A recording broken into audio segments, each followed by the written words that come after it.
Anti गुंडा squad व विविध पथक स्क्वॉडच्या मदतीने नागपूर शहरातील गुन्हेगारीवर होणार नियंत्रण व विशेष कारवाई. बघा काय म्हणाले विश्वास नांगरे पाटील, पोलीस आयुक्त नागपूर शहर पत्रकार परिषदेमध्ये. मागील 2 महिन्याचा आढावा घेताना पोलीस आयुक्तांनी नागरिकांमध्ये व पोलिसांमध्ये संवाद होण्याकरिता विशेष नियोजनाच्या बद्दलही सांगितले. बघा पत्रकार परिषद ग्राफीण न्यूजवर. मुळात गेल्या 2 महिन्यामध्ये साधारण या शहराचा अभ्यास केल्यानंतर काही प्रायोरिटीज सगळ्या अधिकाऱ्यांशी चर्चा केल्यानंतर समोर आलेले आहेत.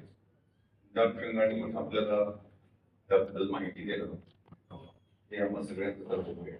सो सुरुवातीला मी ओपनिंग रिमार्क्स देईल आणि त्यानंतर कन्सर्न वरिष्ठ अधिकारी आपल्याला त्या मुद्द्यांच्या अनुषंगाने ब्रीफ करतील. मुळात येणारा फेस्टिव्ह सीझन अतिशय महत्वाचा आहे. उद्या ईदचा मोठा बंदोबस्त आहे, त्यानंतर रक्षाबंधन आहे, दहीहंडी आणि गोपाळकाल्याचा कार्यक्रम आहे, त्यानंतर समारोहाची ट्रॅडिशनल मिरवणूक निघते, त्यानंतर गणपती उत्सव, दुर्गोत्सव असे सिक्वेन्स मध्ये श्रावण आता सुरू आहे, त्यामुळे सोमवारी सुद्धा बंदोबस्त लावला आहे.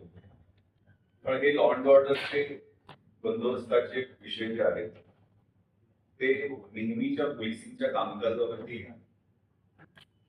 खूप मोठ्या प्रमाणावर परिणाम करणार नाही. त्या अनुषंगानं नियोजन करणं हे महत्वाचं असतं. कारण 20% त्याच्यावरती फोकस असला पाहिजे, पण 80% इतर कामं जी पोलिसिंगची आहेत ती अफेक्ट होता कामा नये.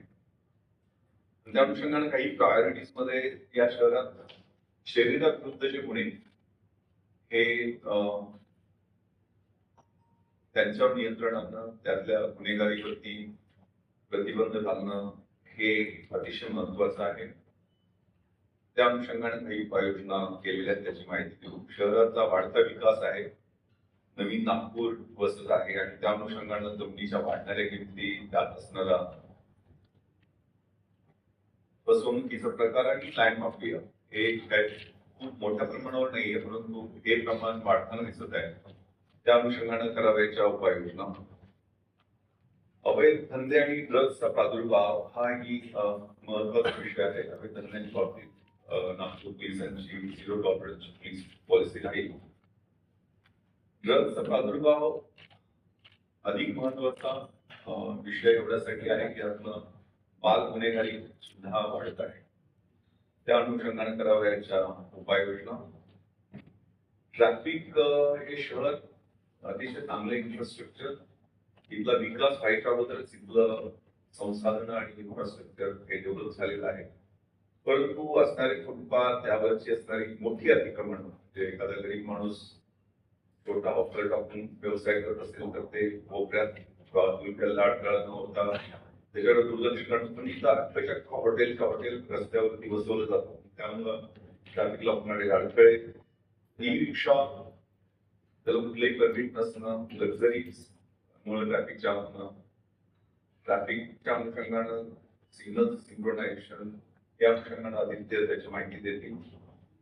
सायबर क्राईम हा वाढता विषय आहे आणि त्या अनुषंगानं खूप क्लोजली पोलीस महासंचालक कार्यालय मॉनिटरिंग करत आहे. प्रगती पोर्टलच्या माध्यमातून वेगवेगळ्या विषयावरती जी काही कामगिरी चालू आहे त्याचा आठवड्याला रिव्ह्यू ऑफिस येत असतं. त्या अनुषंगानं त्याची माहिती देते.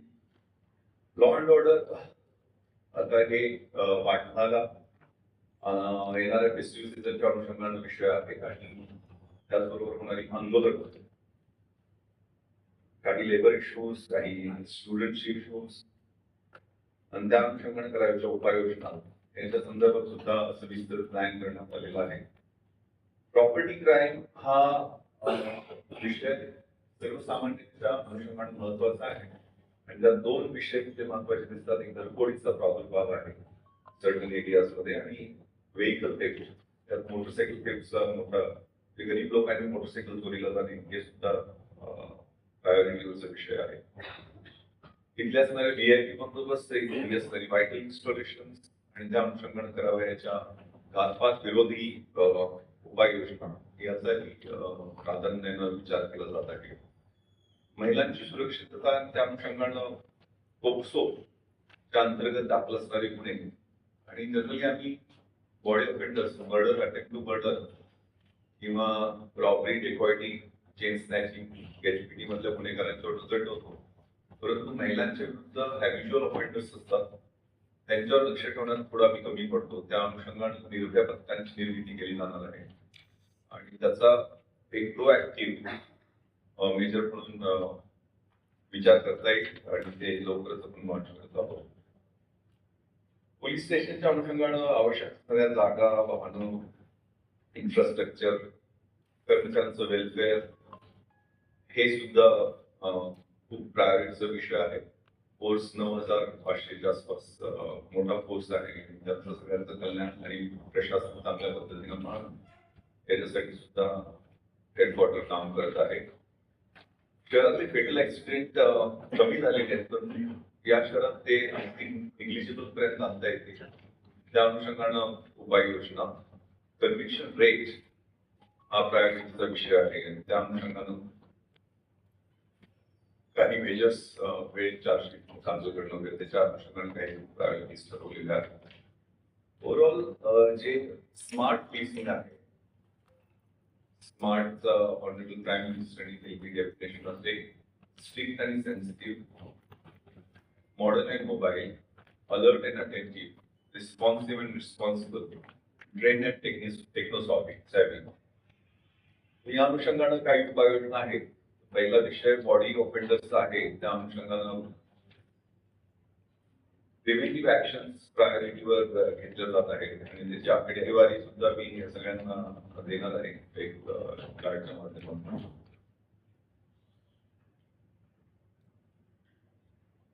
प्रिव्हेंटिव्ह ऍक्शन्स मध्ये फोकस राहील इथल्या पेटी क्राईम करणाऱ्या आहेतच गँग, पण आता काही छोट्या मोठ्या स्वरूपातल्या संघटित टोळ्या आहेत त्यांच्यावरती MCOCA गँग हिस्ट्री शीट त्यांचं बनवण्याचं मोठ्या प्रमाणात काम सुरू आहे आणि त्यांना 55 खाली तरी पार करणं आणि यामध्ये खूप या 2 महिन्यात पण हा 55चा ड्राईव्ह स्पेसिफिक घेतला गेला आहे.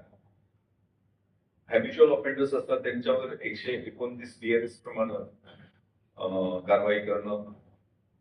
त्यानंतर फरारी आरोपी जे आहेत ते फरारी आपण म्हणतो, पण त्याची नॉन अवेलेबल वॉरंट्स काढून फरारी डिक्लेअर करणं, त्यांच्या प्रॉपर्टी जप्त करणं ही प्रक्रिया प्रायोरिटीवर घेतली जाईल. आर्म्स ऍक्टच्या केसेसवरती फोकस आहे. एक अँटी गुंडा स्क्वॉड आपण तयार केलेला आहे आणि त्या अनुषंगाने त्यांचा चार्टर पण दिलेला आहे. विशेषतः आजकाल सोशल मीडियावरती गुंडगिरीच्या पोस्ट करणं, त्याच्यातनं ग्लोरिफिकेशन करणं, गुंड लोकांनी रस्त्यावर बर्थडे सेलिब्रेट करणं, त्यातनं न्यूसन्स, ते काही अड्डे आहेत. तिकडे एक मर्डर झालेला होता कोडकेश्वरच्या हद्दीत, स्मशानभूमीत काही अड्डे तयार होतात. या अड्ड्यावर नियंत्रण ठेवणं, त्याच्यात त्या अनुषंगानं पेट्रोलिंग ठेवणं, त्यांना डॉमिनेट करण्यासाठी गुन्हेगारांना त्यांची कुंडली बनवून पोलीस स्टेशनला सजेशन देणं. आता क्राईम ब्रँच तर आहेच, पण क्राईम ब्रँच प्रमाणे आपण जसं अँटी HPT स्क्वॉड आहे, अँटी चेन स्नॅचिंग स्क्वॉड आहे, अँटी रॉबरी स्क्वॉड आहे, तसे हे बॉडी ऑफेन्सेस कंट्रोल करण्यासाठी विशेषतः रेकॉर्डवरच्या क्रिमिनल्सची पूर्ण माहिती काढून त्यांच्यावर डॉमिनेशन करण्यासाठी हा उपक्रम राबवण्यात येईल. विशेषतः यांचं क्राईम मीटिंग मध्ये प्रेझेंटेशन राहील. विशेषतः गँग्स छोट्या मोठ्याच आहेत, पण त्यांची एकमेकांची विरुद्ध असणारी रायव्हलरी, त्यातून भविष्यकाळात होणारे एकमेकांच्यावर असॉल्ट याला प्रेरित करण्यासाठी त्या पोलीस स्टेशनला टास्क दिला जातील. जनरली अशा गुन्हेगारांच्या विरुद्ध कुठले ऍप्लिकेशन पेंडिंग असतील, गुन्ह्यांचं स्वरूप बर्ग करण्याचा प्रयत्न होतो बऱ्याचदा. अशा गुन्हेगारांच्या विरुद्ध आलेल्या कंप्लेंटला NC मध्ये नोंदवलं असेल, गुन्हा असताना 307चा गुन्हा असताना 324 गुन्हा दाखल केला असेल, त्याच्यात या स्क्वॉडच्या अनुषंगाने आपण लक्ष ठेवणार आहोत. प्रत्येक गंभीर गुन्ह्याला त्यांनी भेटी दिल्या जात नाही. कोम्बिंग ऑपरेशन आपण रोज रात्री येत आहोत. कोम्बिंग ऑपरेशन्स मध्ये एक टीम हेडक्वार्टर मधून जाते आणि एक रिस्पॉन्स मध्ये साधारण 5 अधिकारी 50 लोक हेडक्वार्टर मधून जातात, 5 अधिकारी 50 लोकांना झोन मध्ये येतात. जो झोनल DCP आहे त्याला हे रोज कोम्बिंग ऑपरेशन आणि आपण ऑल आउट ऑपरेशन करत आहोत. ते ऑकेजनली केलं जाणार आहे आणि त्याच्यात सुद्धा पूर्ण फोर्स बाहेर पडतो. त्यात सगळ्या प्रकारच्या गुन्हेगारीवरती त्या रात्री हातोडा मारण्याचं काम अशा पद्धतीनं होईल त्याची उपाययोजना केली जाते. लँड माफियाच्या अनुषंगानं माननीय पालकमंत्री महोदयांनी सूचना दिलेल्या होत्या आणि त्यांना ऍप्लिकेशन येतात त्यासाठी या ठिकाणी अगोदरच कार्यरत असणाऱ्या गो माफिया विरोधी पथकाला अजून स्ट्रेंथन करण्यात येत आहे. शिवप्रसाद पारवे एसीपी आहेत, त्यांना त्याचे हेड बनवलेले आहे. जे अँटी करप्शन मधनं अधिकारी कर्मचारी इकडे आलेले आहेत ते असे चांगले इंटिग्रिटीचे अधिकारी कर्मचारी या पथकामध्ये राहतील. यामध्ये जनरली अगेन चीटिंग आणि forgery, criminal trespass, criminal Breach of trust या अनुषंगाने जे गुन्हे असतात त्या गुन्हेगारावर पण आमचं नियंत्रण राहत नाही. त्यांच्यावर सुद्धा तेवढ्याच इफेक्टिव्ह प्रिव्हेंटिव्ह ऍक्शन केलं पाहिजे. आणि फसवणूक करणार असतो आणि फसवणूक करत असतो एमपीआयडी मधले गुन्हेगार त्यांच्यावर प्रिव्हेंटिव्ह ऍक्शन केलं जातं. यांची सुद्धा या लँड माफिया पथकाच्या माध्यमातून क्राईम ब्रँचच्या अंतर्गत ते राहील आणि त्या अनुषंगाने त्यांच्यावरती कारवाई केली जाईल. आणि त्या स्क्वॉडचं इंटर डिपार्टमेंटची म्हणजे शासनाचे वेगवेगळे DIR असेल, भूमापन असेल, महानगरपालिका असेल, NIT असेल, कन्सर्न DDR असेल, या सगळ्यांशी त्यांचं कोऑर्डिनेशन राहील. ड्रगच्या अनुषंगानं अवेअरनेस एज्युकेशनसाठी ऑपरेशन थंडर आहे ते तेवढ्याच ताकदीनं चालू राहील. त्याचपेक्षा अधिक जे गँग्स कार्यरत आहेत त्यांची बॅकवर्ड आणि फॉरवर्ड कुठून त्यांना माल मिळतो, कुठे विकतात, त्यांचे फायनान्सर्स कोण आहेत, त्यांचे पाठीमागं कोण आहेत, सगळं नेटवर्क करून त्यांच्या गँग हिस्ट्री करून त्यांच्यावर सुद्धा तडीपारीची आणि फिट NDPS म्हणजे NPD सारखी जी कारवाई आणि परवाच आम्हाला खूप चांगलं जजमेंट एक फिट NDPS मध्ये आम्हाला मिळालेलं आहे. त्या अनुषंगाने MPDAच्या कारवाया ज्या काही निर्णयामुळे थांबलेल्या होत्या त्याला सुद्धा गती येईल. अवैध धंद्यामध्ये एकदा क्रिकेट बेटिंग, हवाला, भाजकी सुपारी, FDAच्या अनुषंगानं हुक्का पार्लर्स, दारू स्लम्स मध्ये असणारी पर्टिक्युलरली सट्टापट्टी, जुगार, गुटखा हे FDAच्या अनुषंगानं हे सगळे प्रायोरिटी विषय घेतले जातील, त्याच्यावर ऍक्शन घेतली जाईल. ट्रॅफिक मध्ये दंड वसुली हा खूप महत्वाचा विषय आहे.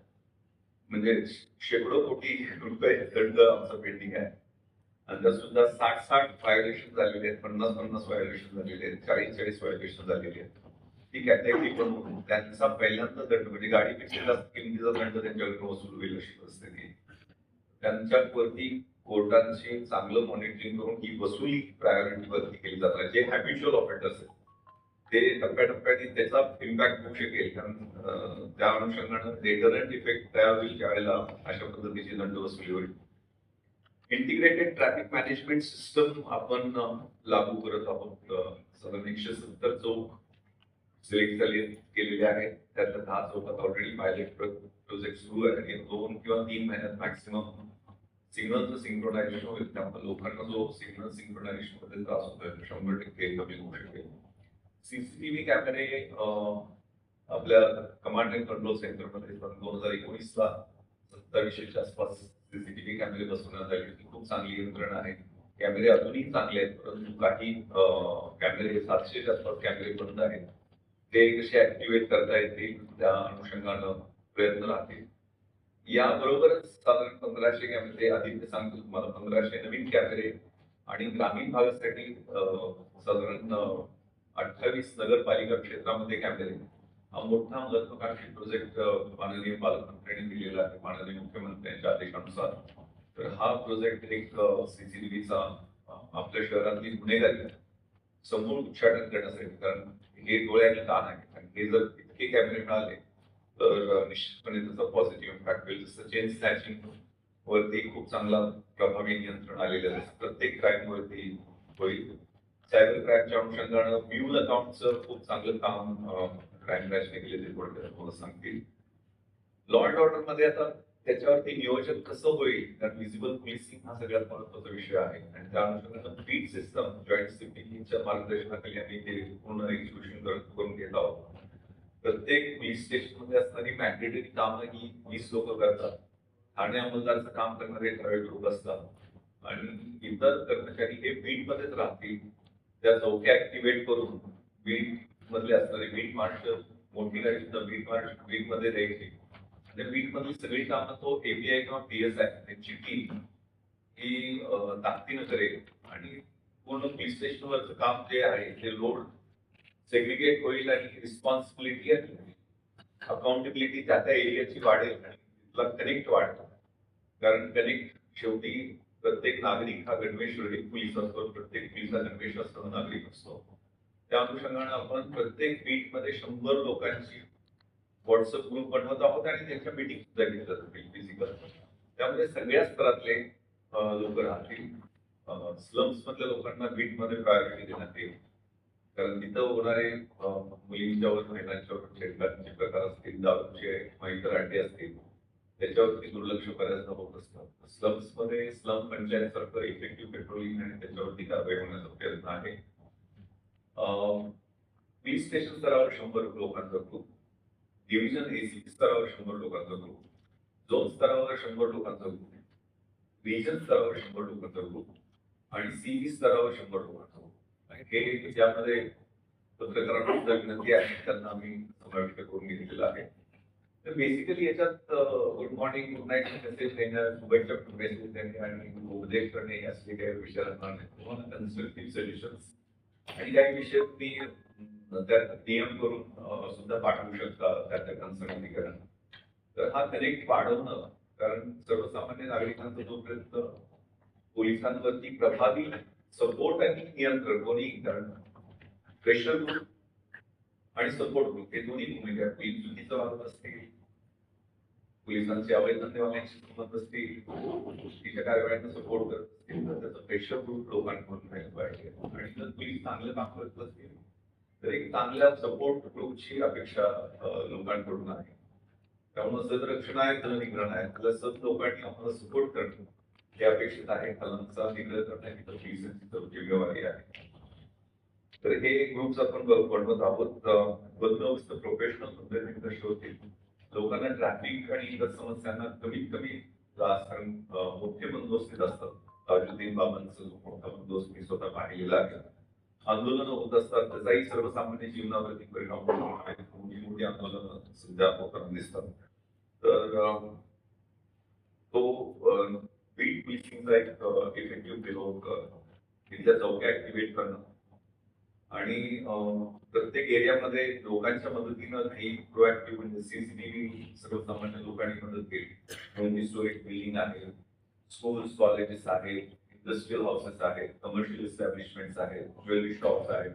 या सगळ्यांनी सीसीटीव्ही पेरिफेरल ऑलरेडी दोन्ही म्हणजे शासनाचे सीसीटीव्ही आणि लोकांचे सीसीटीव्ही त्याचे ज्युडिशियल कॉम्बिनेशन होऊन गुन्हेगारीवरती नियंत्रण आणता येईल. निर्भया पथक आपण 12 लॉन्च करत आहोत. प्रत्येक डिव्हिजन मध्ये एक पथक आहे. यामध्ये एक अधिकारी आणि 5 कर्मचारी प्रत्येक पथकात राहतील. प्लेन क्लोथ मध्ये डिप्लॉयमेंट आहे. शी टीम्सच्या धर्तीवरती सिक्युरिटी फॉर अरेंज एन्श्योर्ड हा अतिशय सक्सेसफुल प्रयोग 2010-11च्या दरम्यान हैदराबाद झालेला होता. आणि त्या अनुषंगाने प्लेन क्लोथ मध्ये डिप्लॉयज म्हणून, कारण महिलांना जर त्रास होत असेल कामावर जाणाऱ्या महिला तर तिला घरी बसायला उद्योग केलं जाते, किंवा विद्यार्थीने एखादी शाळा कॉलेजात असेल तर तिला जर शिक्षण तिथं थांबणे शक्य असेल, तिची कोणी त्रास असेल, छेड काढत असेल. आजकाल सायबर स्टॉकिंग हे मोठ्या प्रमाणात वाढलेलं आहे, तिथं सुद्धा रिपोर्टिंग होत नाही. त्या अनुषंगानं प्रोएक्टिव्हली मुलींना आणि महिलांना सुरक्षित करण्यासाठी सुरक्षेचं कवच. पोलीस हजर असताना सुरक्षित वाटणे स्वाभाविक आहे, परंतु पोलिसांच्या अनुपस्थितीत एक सुरक्षा कवच म्हणून महत्वाचं आहे. त्या अनुषंगानं या लेडी कॉन्स्टेबलच्या आमच्या कर्मचारी आहेत, 30% आमच्याकडे महिला कर्मचारी आहेत, त्या अगदी यंग फिट आहेत आणि ट्रेन आहेत. तर त्यांना जुबे कॅमेरे देऊन आपण पब्लिक प्लेसेस हॉटस्पॉट्स, सुप्रीम कोर्टच्या आदेशाने प्रत्येक एरियातले हॉटस्पॉट्स जिथं महिलांची वर्दळ आहे, महिलांच्या सुरक्षिततेची काळजी घेतली पाहिजे, त्या ठिकाणी आपण जुब्या कॅमेऱ्याने टीम्स पाठवणार आहोत. आणि त्याच्या पाठीमागं 6-4 लोकांची कर्मचाऱ्यांची कॉम्बिनेशन मध्ये टीम आहे. आणि त्या ठिकाणी मॉलेस्टर्स, टीजर्स, विशेषतः स्लम्स मध्ये सगळ्या लहान मुलींची सुरक्षितता खूप महत्वाची. शाळा कॉलेज होताना तिथं आपण ही प्रोएक्टिव्हली टीम्स पाठवणार आहोत. त्याचा डेटरंट इफेक्ट पण राहील. आणि यासाठी 20 ट्रॅफिकचे जे स्मार्ट बूथ आहेत त्यांना पिंक बूथ आपण करत आहोत. तर त्या ठिकाणी ट्रॅफिकची लोक राहतील पण आमच्या निर्भया पथकांसाठी ते एक म्हणजे सेंटर राहील की त्या ठिकाणी कोणी जाऊन ऍड्रेस करून तिथं कंप्लेंट देऊ शकतो. तर हे 20 पिंक बूथ आणि 12 व्हेकल डेडिकेटेड आपण या पथकांना देत आहोत. त्यांना मोबाईल फोन पण दिले जातील आणि छुपे कॅमेरे आपण त्यांना देत आहोत. तर हे एक प्रोएक्टिव्ह महिलांच्या सुरक्षिततेसाठी घेणारं पाऊल आहे. प्रॉपर्टी क्राईमच्या अनुषंगानं फिक्स पॉईंट शहरात लावलेले आहेत. फिक्स पॉईंट मात्र रोटेटिंग आहे. नाकाबंदी सुद्धा रोटेटिंग आहे. पूर्वीची नाकाबंदी जनरली ट्रक अँड ड्राईव्ह वरती फोकस करायची, ट्रॅफिकची असो किंवा पोलीस स्टेशन. तर आपण हे A, B, C, D, E, F points पण आहेत आणि विषय पण आहे.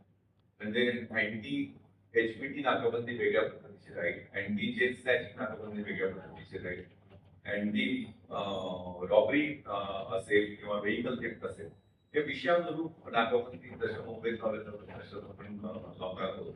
आणि हे पॉइंट्स पण पेट्रोलिंग आहेत. फिक्स पॉईंट अपेक्षित नाही तो एकाच पॉईंटला आहे. तो रोटेटिंग फिक्स पॉईंट सकाळी 2 तास एका ठिकाणी, दुपारी 2 तास एका ठिकाणी, संध्याकाळी 2 तास.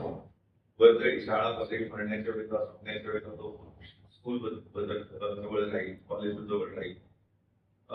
भाजीपाला, मॉर्निंग वॉक हे सगळे खरेदी करण्याचे ते आपण एकदम त्याचं डायनेमिक पेट्रोलिंग प्लॅन QR कोडच्या माध्यमातून मॉनिटर करणार आहोत. आदान प्रदान हा प्रयोग आपण सुरू केलेला आहे. त्याचा खूप चांगला इफेक्ट होत आहे. 718 आरोपी आतापर्यंत आदान प्रदान आपण हजर केलेले आहे. अलॉट ऑपरेशन मध्ये सुद्धा 3301 आरोपींना तपासलेला आहे. आणि आदान प्रदान मध्ये त्या आरोपींच्या मोडस ऑपरेटिंगच्या अनुषंगाने आणि त्याचा टेक्निकल डेटा घेऊन त्या आरोपींना एका पोलीस स्टेशन मधून दुसऱ्या पोलीस स्टेशन मध्ये एक घरफोडी करणारा आरोपी सापडला तर जनरली त्याच पोलीस स्टेशन मध्ये तो राहायचा. तर त्याची मोडस ऑपरेटिंग आणि त्या सगळ्यांच्या अनुषंगाने त्याला शहरात वेगवेगळ्या पोलीस स्टेशन मध्ये कसं ट्रान्सफर करता येईल, त्याच्यामध्ये इतर गुन्हे कसे निघतील या अनुषंगाने आदान प्रदानचा प्रयोग केला जाणार आहे. त्यांची कुंडली तपासून त्याच्या प्रतिबंधक योजना ऑलरेडी सुरू झाली आहे. गॅंग इन्स्टिट्यूट त्याच्या माध्यमातून बनवलं जात आहे आणि गॅंगवरती मग 111 BNS प्रमाणे कारवाई करायची, MCOCR ची कारवाई करायची, त्या गॅंग इन्स्टिट्यूट बनवून त्यांना तडीपार 55 खाली करायचं या उपाययोजना केल्या जाणार आहे. जागृत नागपूरकर हा प्रयोग महत्वाचा आहे. कारण आपण कुठेही असले मी 40 लाख लोक आणि 9,000 पोलीस या अनुषंगाने आम्हाला हे 40 लाख चांगल्या लोकांचं सहकार्य पाहिजे. त्यांचे डोळे आणि कान म्हणजे त्यांचं रिपोर्टिंग आम्हाला लवकरात लवकर कुठल्या गोष्टीचं व्हावं. कारण आता सध्या जो 16 ठिकाणी पॅनिक कॉल जो झाला कॉम्प्लेट कॉल त्या अनुषंगाने आम्ही जवळजवळ 400 शाळा ऑनलाईन आणि 100 शाळा फिजिकली त्यांचं सेन्सिटायझेशन केलेलं आहे. पण ही प्रक्रिया एवढ्याच माध्यमातून पोलीस आणि पोलीस झालेल्या त्या आपल्याकडे तुम्हाला दिली जाईल. त्यांचा कलिक कसा राहील आणि सगळ्याच व्हायटल इन्स्टॉलेशनचा आणि आमचं कॉर्डिनेशन कसं राहील त्या अनुषंगाने जागरूक नागपूरकर ही योजना चालू आहे. आपण सेन्सिटिव्हिटी वाढवण्यासाठी कंट्रोल रूमवरनं रोज कंप्लेंटला कॉल सुरू केलेला आहे. कंप्लेंटला रोज फोन जातो जेणेकरून गुन्ह्यांचं वर्किंग मिनिमायझेशन किंवा स्वरूप कमी केलं जाणार नाही. कंप्लेंटला प्रश्न विचारला तुम्ही जी FIR दिली ती दाखल करायला काय त्रास झाला तुम्हाला, त्याचं स्वरूप कमी केलं का, तुमची FIR दाखल केल्यानंतर किंवा तुमचा गुन्हा घडल्यानंतर तिथं कुठल्या दर्जाचे पोलीस अधिकारी आले जेणेकरून पोलिसांचा रिस्पॉन्स ऑलरेडी आपला नागपूर पोलिसांचा रिस्पॉन्स काय 5 ते 6 मिनिटांपर्यंत आहे. बीट माणसं वरिष्ठ अधिकाऱ्यांनी सुद्धा त्यावेळेला व्हिजिट करणं, त्यांना FIR ची प्रत मोफत मिळाली का, सेन्सिटिव्हिटी वाढवणं, महिलांना पोलीस स्टेशन एक खूप मोठ्या मॅट्रिमोनियल डिस्प्यूटच्या केसेस आमच्याकडे येतात आणि त्याच्याकडे बघण्याचा दृष्टिकोन आमचा थोडासा पार्थिक आणि बऱ्याचदा इनसेन्सिटिव्ह राहतो. तर महिला कर्मचारी अधिकारी आहेत त्यांनी त्या महिलांना महिलांना अनेकदा एक नरक यातना भोगून आलेल्या महिला असतात. व्हायलन्स घरात होत असतो त्यावेळेला तिला ते पोलीस स्टेशन माहेरसारखं वाटलं पाहिजे. या अनुषंगाने आपण पोलीस स्टेशनचं सेन्सिटाईज त्यासाठी आपण ट्रेनिंग मोठ्या प्रमाणात सुरू करत आहोत. त्याचबरोबर आमच्या कर्मचाऱ्यांचं आणि अधिकाऱ्यांचं मनोबल वाढवण्यासाठी त्यांचे जे काही ॲडमिनिस्ट्रेटिव्ह ड्यूज वेळेत पोहोचतील, वेलफेअर ऍक्टिव्हिटीज त्यांच्या वेळेत चालू राहतील. 3 प्रकारचे ट्रेनिंग फिजिकल, मेंटल आणि स्पिरिच्युअल फिटनेससाठी आपण त्यांचे सुरू करत आहोत. ऑलरेडी सुरू आहेत काही प्रयोग आणि विशेष करून मेंटल वेलबिंगसाठी त्यांचं सायकोलॉजिकल प्रोफाईल करून त्यांना मदत वेळेवर देणं. जे काही कर्मचारी करतात, बरेचसे आमच्या व्यसनाच्या अधीन असणारे ऍबसेंटीज आहेत. हेडक्वार्टरला त्या समजा 60 लोक आमचे नेहमी ऍबसेंट राहतात. त्यांच्या काय अडचणी आहेत, त्यांची ऍबसेंटी कमी करण्यासाठी काय करता येईल, सोडवण्यासाठी काय करता येईल याची प्रयोग राहते. व्यसनाधीन झालेले कर्मचाऱ्यांना काही अल्कोहोल अनॉनिमस सारख्या संस्थेच्या माध्यमातून रिहॅबिलिटेट कसं करता येईल, त्यांचं काउन्सिलिंग कसं करता येईल, ओव्हरऑल सगळ्या अधिकारी कर्मचाऱ्यांचं सेन्सिटायझेशन कसं करून त्यांना त्यांचं फिजिकल आणि मेंटल वेलबिंग कसं चांगलं करता येईल यासाठी सदोदित कार्यक्रम राहतील.